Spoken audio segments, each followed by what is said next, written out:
est-ce que cette infraction-là est du même type, par exemple, d'une personne? Puis là, je vous inviterai, si vous avez le temps, je ne sais pas si c'est quelque chose que vous connaissez, avoir un peu de temps, mais d'aller sur notre site Web, première page, vous avez le témoignage d'un travailleur qui s'appelle Henri Médina, qui a été ici au Québec pendant quand même quelques années.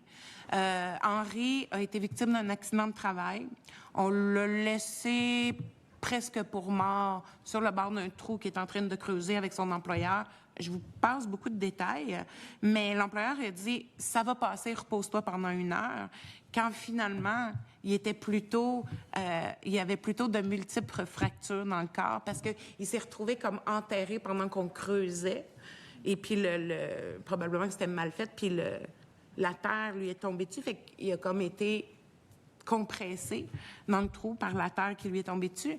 Et il a été ici pendant quand même quelques années à recevoir des traitements. Par contre, ce qui est beau dans l'histoire d'Henri, malgré tout, c'est que une fois qu'il a été pris en charge par notre système, bien, il a eu la chance d'avoir droit aux soins qui lui revenaient aussi, auxquels il avait droit. Considérant qu'il avait été victime d'un accident de travail, on lui a même fait une place qui était peut-être pas la meilleure dans un CHSLD, mais on ne l'a pas laissé à la rue, on l'a pris en charge, il y a eu des traitements. Encore aujourd'hui, il est handicapé à vie. Il est retourné dans sa famille au Guatemala maintenant. Et puis, c'est un bel exemple, je pense, de réussite malgré les difficultés qu'il a pu vivre. Et je vous le dis, c'est très poignant d'entendre son témoignage. Puis moi, je l'ai vu témoigner devant le rapporteur spécial de l'ONU. Je pense que c'était la première fois qu'il racontait son accident. Et il a été très patient, le rapporteur, parce que il a parlé très longtemps, puis avant d'arriver à l'accident en tant que tel, et de comment, finalement, on l'a sauvé, ça a pris 1 heure. Fait que je pense qu'il n'était pas prêt à en parler nécessairement, bien qu'il voulait le faire.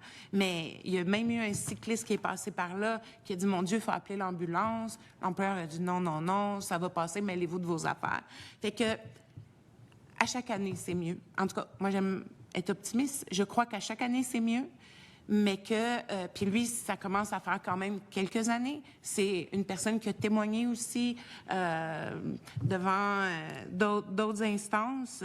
Et puis, c'est malheureusement des cas que nous, au Ramac, qu'on va voir.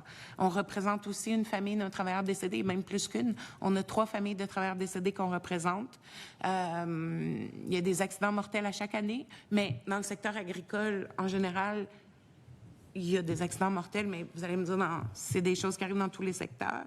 Donc, les choses, on croit qu'elles s'améliorent, mais il y a des infractions qui peuvent être commises, il y a des négligences qui peuvent être commises, il y a de l'ignorance qui peut arriver, qui doit être sanctionnée à la hauteur de ce sur quoi on ferme les yeux également, là.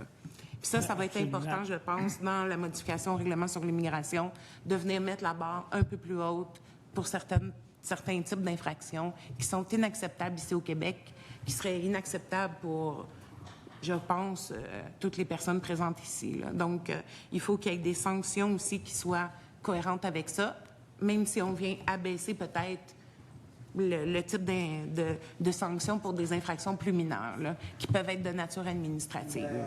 En tout cas, merci beaucoup pour votre récit et l'expérience que vous venez de partager avec nous. Merci. Vous avez raison.